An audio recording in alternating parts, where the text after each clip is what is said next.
비해서 뭐 어느 정도인 건가요? 많이 열악한 상황인가요? 보통 모자보건 사업의 첫 번째 지표로 모성 사망비를 많이 얘기하세요. 캄보디아는 건 정도를 얘기해요. 그렇게 많이 사망을 하나요? 내가 이런 보건시설에서 아기를 낳는다고 하면 많이 불안하고 걱정이 되겠다.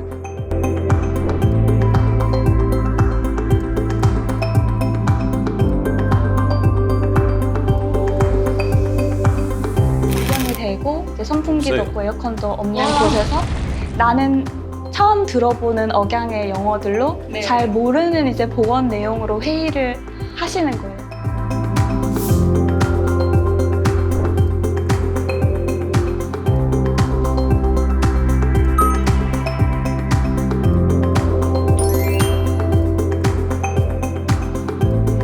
여러분 안녕하세요. 문규리입니다.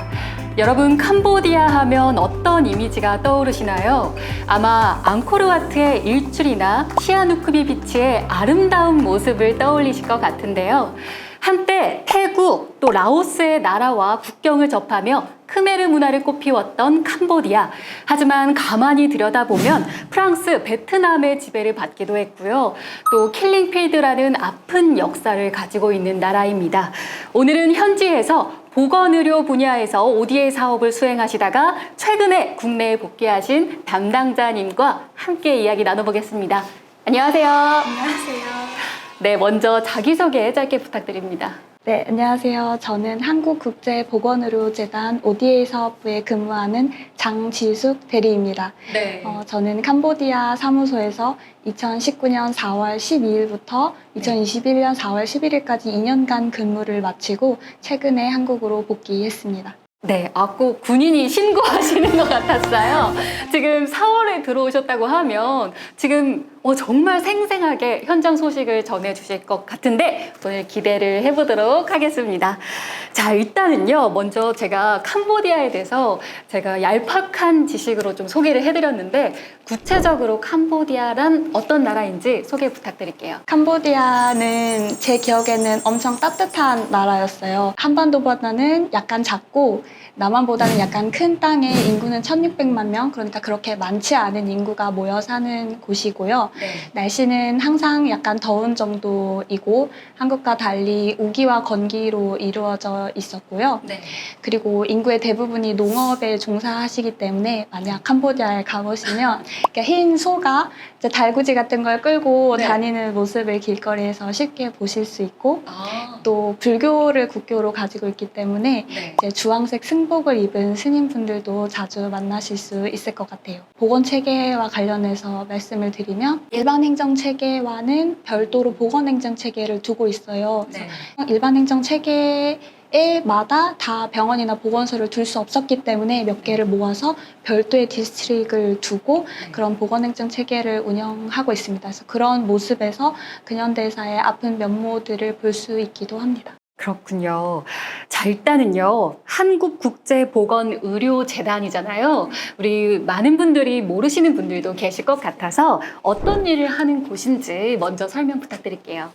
한국국제보건의료재단은 코피라고도 많이 부르시는데요. 저희 세계보건기구인 WHO의 6대 사무총장님이셨던 고 이종욱 박사님의 뜻을 모아서 네. 2006년에 설립된 곳이고요. 개발도상국뿐만 아니라 한국을 떠나 다른 곳에 살고 계시는 재외동포라든지 국내에 계시는 외국인 노동자라든지 여러 대상을 두고 보건의료 사업을 하고 있는 보건복지부 산하 공공기관입니다. 네.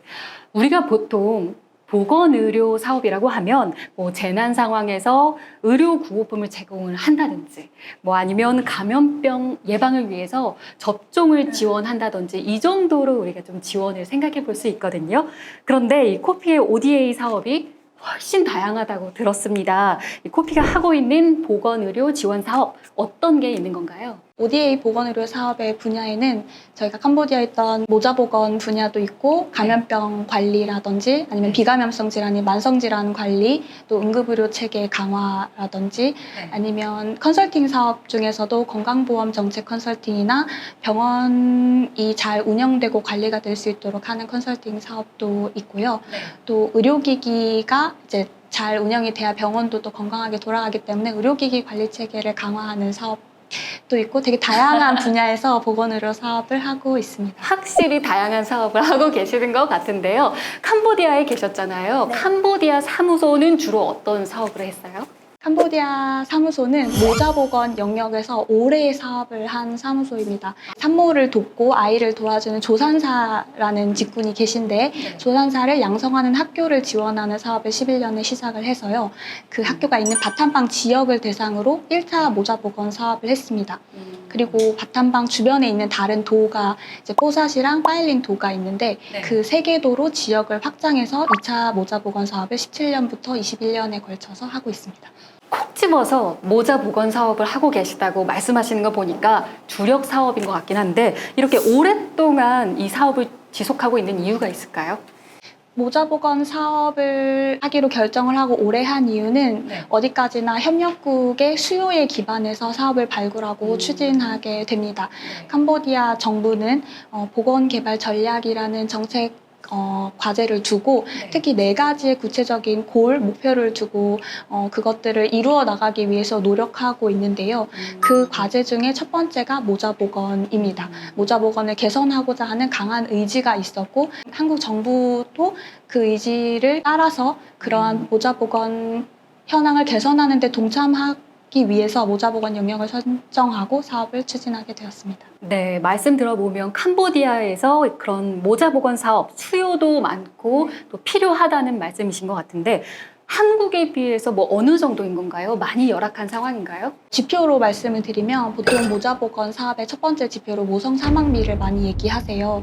네, 한국은 이제 통계 자료를 보면 10만 출생 아당 산모 사망 건수가 10건 내외거든요. 여러 해를 거쳐봐도. 근데 캄보디아는 지표마다 약간의 차이겠지만 160에서 170건 정도를 얘기해요. 그렇게 많이 사망을 하나요? 네네. 한국보다 한 16배, 17배 정도 산모 사망이 많이 발생한다고 얘기를 할 수 있고 또 지표로는 그렇지만 제가 현장에서 봤을 때에 이제 한국에서 봐왔던 모습들과 제 현장의 모자보건 서비스와 관련된 기관의 현황이나 아니면 인력들의 현황을 봤을 때에는 내가 이런 보건시설에서 아기를 낳는다고 하면 많이 불안하고 걱정이 되겠다라는 마음이 들 정도로 아직 열악한 상황이라고 생각합니다. 누구보다 그 순간만큼 축복을 받아야 하는 출생의 순간인데 이게 그만큼 비극이 일어나고 있다는 점에서 수치만 들어도 굉장히 많이 놀랐습니다.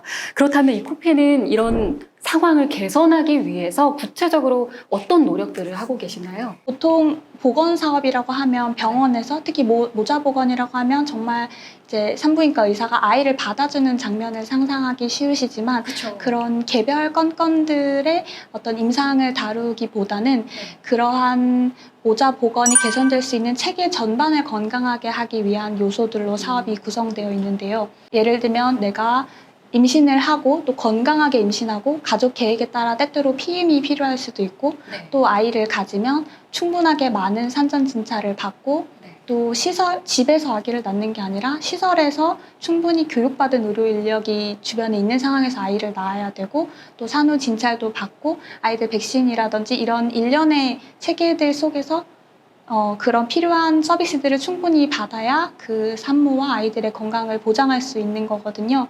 그래서 그런 요소들을 저희 사업 계획 안에 녹이고 그래서 그런 요소들을 지원하는 사업, 그러니까 보건 체계 전반을 강하게 하고 튼튼하게 하는 사업을 하고 있습니다. 사실 저희에게는 그런 보건 체계가 당연한 거였는데요. 현장에서 일하시면서 굉장히 자부심을 느끼셨을 것 같아요. 확실히 현장에서 일하시면서 이 모자 보건 사업을 통해서 좀 상황이 나아지고 있다, 개선이 되고 있다 좀 많이 느끼셨나요?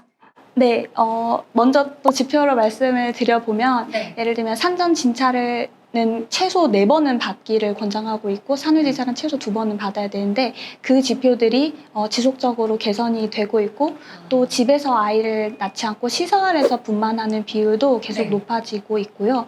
또 필요한 절차에 따라서 아동이 보건소나 병원에 왔을 때 이제 외래 진찰을 받는 비율 등도 계속해서 개선되고 있습니다. 그리고 또 사례들로 뭔가 말씀을 드려보면 집에서 아이를 낳는 경우는 보통 전통 산파가 아기를 받아주는 그런 형태인데 아까 디스트릭트 레벨로 보건 체계가 따로 있다고 말씀드렸는데 그분들이 계시는 회의에 참여해서 모니터링한 결과를 들어보면 그런 전통 산파에 의한 분만은 이제 거의 0에 가깝다. 이제 시설에서 분만을 하고 계시다라고 이야기를 해주시고요. 산전 진찰이라고 하면은 현재 캄보디아 수준에서는 이제 꼭 필요한 보건 정보 정도만 전달이 되고 있었는데 한국은 다양한 이제 산모와 아이의 교감이라든지 분만에 대한 두려움을 줄이는 프로그램이 많이 있으신데 거기는 거의 없다시피 하거든요. 그래서 그런 새로운 프로그램을 저희 사업을 통해서 만들기도 하고 그게 실제로 이제 파일러팅 되는 모습들을 보면 이제 젊은 부부가 와서 이제 그런 프로그램에 같이 참여하시는 걸 보면 조금 더 이제 건강하고 질 높은 모자보건 서비스를 받고 있다고 보여집니다. 저도 들으면서 기분이 좋네요. 현지 반응도 더 궁금한데요. 이 코피의 보건의료 지원 사업에 대해서 이 현지 반응은 어떤가요?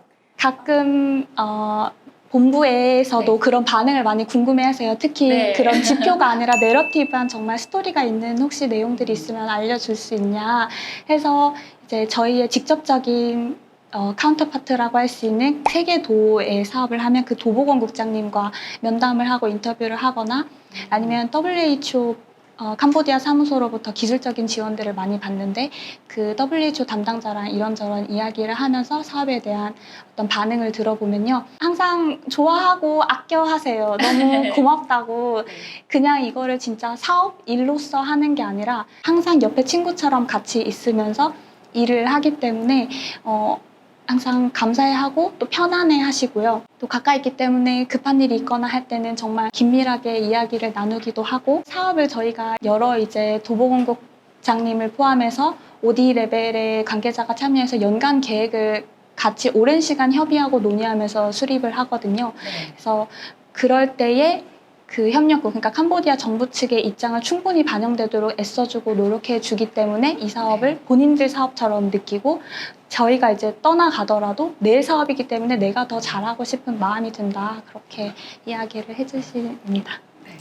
코피의 이 보건의료 지원 사업 이야기를 듣고 나니까 대한민국 국민으로서 자랑스러운 부분도 생기고 또 무엇보다 뿌듯한 마음이 드는 것 같습니다. 이번에는 좀 개인적인 질문들을 좀 드려볼게요. 캄보디아가 첫 그런 해외 파견 근무 지역이라고 들었어요. 아무래도 그러면 힘든 점이 정말 많았겠죠? 좀 기억에 남는 에피소드 없으신가요? 제가 이제 19년에 파견을 갔는데 캄보디아는 이제 수력 발전에 의존을 많이 해요. 근데 마침 그 전년도에 비가 많이 안 온 거예요. 그래서 정전이 거의 반나절씩 됐거든요. 근데 너무너무 더운 이제 건기인데 정전이 되고 이제 선풍기도 없고 에어컨도 없는 곳에서 나는 처음 들어보는 억양의 영어들로 잘 모르는 이제 보건 내용으로 회의를 하시는 거예요.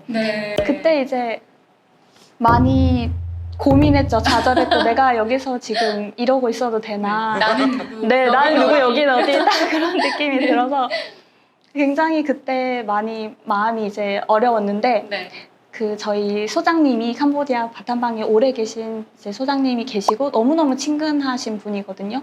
그리고 저희 현지 직원분들도 이제 캄보디아 분들이신데 이 사업과 재단에 엄청 애정을 가지고 계세요. 그래서 제가 그런 고민을 이야기했을 때 모르는 거 얼마든지 물어봐도 되고 또 실제로 물어봤을 때 너무 좋아하면서 친절하게 답변을 다 해주셨어요. 그래서 그런 시기는 금방 지나간 것 같고 그 다음부터는 내용을 들으면 엄청 재밌고 정말 다음엔 또 어떤 이야기가 될지 기대되기도 하고 그렇게 시간을 보낼 수 있었습니다. 하나 궁금한 게요. 이 본부에서 근무를 마치시고 나면 만약에 또 캄보디아 가 하면 가실 건가요? 저는 가고 싶은데 지금 계신 소장님이랑 현지 직원분들이 그대로 계신다면 10번이고 20번이고 갈 수 있을 것 같고요. 그렇지만 이제 저 다음으로 파견 가실 분이 다음 주에 이제 가시거든요. 그래서 그분께서 가셔서 하실 일들도 충분히 기대가 되고 또 저보다 훌륭하게 맡으신 일을 해내실 거라고 생각합니다. 이제 기회가 된다면 저는 가면 좋겠습니다. 네, 진심이 느껴졌습니다. 자, 다음 질문 드릴게요. 이번 질문은 정말 많은 분들이 궁금해하실 질문일 것 같은데요. 현재 전 세계적인 이슈가 아무래도 이 감염병 등의 이슈잖아요. 특히 코로나19와 관련해서 코피의 역할이 무엇인지, 어떤 일들을 하고 계신지 정말 궁금합니다. 코피는 보건 사업에 특화돼서 기관을 운영하고 있고 또 그러다 보니까 대부분의 사무소가 현장의 보건부 안에 가까이에 근무하고 있습니다. 그래서 코로나19라는 전 세계적인 보건 위기 상황이 왔을 때에 보건부로부터 빠르게 그 수요를 확인할 수 있었고 그래서 필요한 의료 물자라든지 소모품이라든지 그런 것들을 확인을 하고요. 본부에 있었던 재원을 이제 내역을 변경해서 지원하기도 하고 혹은 저희가 기지원했던 사업비 내에서도 우선순위를 조정하는 회의를 거쳐서 해당 예산으로 필요했던 긴급 물자들을 빠르게 지원을 했고요. 이제 코로나도 사실 어느새 1년이 넘게 진행이 되고 있으니까 포스트 코로나가 오지 않으리라는 법이 없기 때문에 다른 감염병에 대응할 수 있도록 감염병 대응 체계를 강하게 할 수 있는, 튼튼하게 할 수 있는 새로운 사업들을 수요를 찾고 또 발굴하는 노력을 최근에 많이 하고 있습니다. 오늘 계속 그 주력 사업 얘기를 많이 해주셨는데 앞으로의 계획도 좀 궁금합니다. 현재 코피에서 준비하고 있는 한국보건 ODA 추진 계획, 뭐 다른 계획이 있을까요? 재단에서는 아무래도 공공기관이기도 하고 한국 정부의 예산으로 ODA 사업을 하기 때문에요. 우리 정부가 생각하는 한국 정부가 가지고 있는 강점을 가지고 저희도 사업을 하게 될 예정입니다. 그래서 특히 최근에는 그린 뉴딜이나 디지털 뉴딜이라는 아젠다가 떠오르고 있는데 이러한 요소들이 보건 사업에서는 어떻게 반영이 될 수 있을지 고민을 굉장히 요새 많이 하고 있어요. 그래서 예를 들면 그린 뉴딜 같은 경우는 보건 시설을 저희가 짓거나 개보수할 때에 태양광 시설을 이용한다든지 이런 식으로 조금 더 지속 가능한 환경 친화적인 요소들을 반영하려고 하고 있고 디지털과 관련해서도 이제 협력국은 아무래도 수기로 작성되는 그런 보건 기록들도 아직 많이 있습니다. 근데 그런 것들을 한국도 IT가 강한 나라이기 때문에 우리의 이런 장점을 보건 영역에서 전달해 줄 수 있는 방법들도 고민을 하고 있고요. 또 복지 ODA도 우리가 놓치고 있었던 사각지대에 있었던 수요들을 발굴하고 개발하기 위해서 노력하고 있습니다. 이번 질문은 해외 봉사활동에 또 관심이 많으신 분들이 많아서 준비한 질문인데요. 우리 대학생이나 일반인 분들이 이렇게 코피에서 진행하는 사업이나 봉사활동, 혹시 뭐 참여할 수 있는 그런 봉사활동이 있나요? 저희 이제 ODA 사업을 하면서는 사실 저희는 봉사자를 모집은 하고 있지 않습니다. 특히 파견을 갈 수 있는 봉사자는 모집하고 있지 않지만요. 이제 코이카에는 봉사단원을 여러 계층에서 모집을 하고 계신데 만약 보건이나 간호단원으로 봉사를 해외에 파견을 오시게 된다면 그곳에 저희가 만약에 사무소가 있는 곳이라면 사실 보건 영역 안에 같이 있기 때문에 함께 협력할 수 있는 요소들을 찾아내서 같이 일하고 있습니다. 실제 캄보디아 사무소에서도 바탄방에 파견 오신 간호단원분들이 2분 계셨는데요. 네, 그분들과 협력해서 아까 그 말씀드린 산모교실, 예전에는 없었던 이제 예를 들면 아이와 교감할 수 있는 그런 프로그램을 새로 개발했다고 말씀드렸는데 그 교육 프로그램을 개발할 때 그런 코이카의 간호단원분들이 적극적으로 참여해 주셨거든요. 그래서 그런 식으로 사업 요소 안에서 협력할 수 있는 방법이 있습니다. 답변 감사합니다. 자, 지금 이 시간에도 전 세계에서 참 많은 분들이 이런 보건의료 분야에서 또 다양한 원조 사업을 하면서 활동을 하고 계시는데요. 이렇게 활동하고 계시는 분들을 위해서 이분들께 전하고 싶은 이야기가 있을까요? 네, 사실 저도 얼마 전까지 있다 왔기 때문에 아무래도 낯선 곳이고 집을 멀리 떠나서 계시는 거거든요. 말하지 않아도 때때로 어려움이 있으실 것 같아요. 그래서 그럼에도 불구하고 좋은 마음과 철학을 가지고 일하시는 만큼 계속 힘을 내셨으면 좋겠고 또 코로나19로 이제 오래 집에 오지 못하시는 경우도 있고 한데 부디 이제 건강과 안전을 챙기시면서 일하시기를 바란다고 응원하겠다고 말씀드리고 싶습니다. 네, 오늘 말씀 감사합니다. 자, 덕분에 대한민국의 ODA가 특히 이 보건의료 분야에서 어떤 역할을 수행하고 있는지 현장감 있는 목소리로 잘 듣고 또 이해할 수 있었습니다. K방역이 전 세계의 표준이 되어가고 있는 만큼 대한민국의 보건의료 부문의 위상이 세계에 더 알려졌으면 좋겠고요.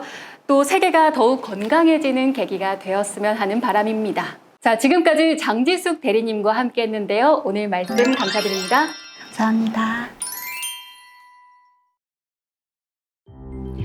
가깝고도 먼 나라인 캄보디아에서 우리나라의 코피가 이렇게 뜻깊은 보건의료 지원 사업을 하고 있었는데요. 오늘 이 시간도 마음이 따뜻해지는 시간이었습니다. 대한민국의 공적 개발 원조 이야기 현장에서 보다. 지금까지 저는 문길이었고요. 다음 시간에 더 알찬 소식으로 돌아오겠습니다. 고맙습니다.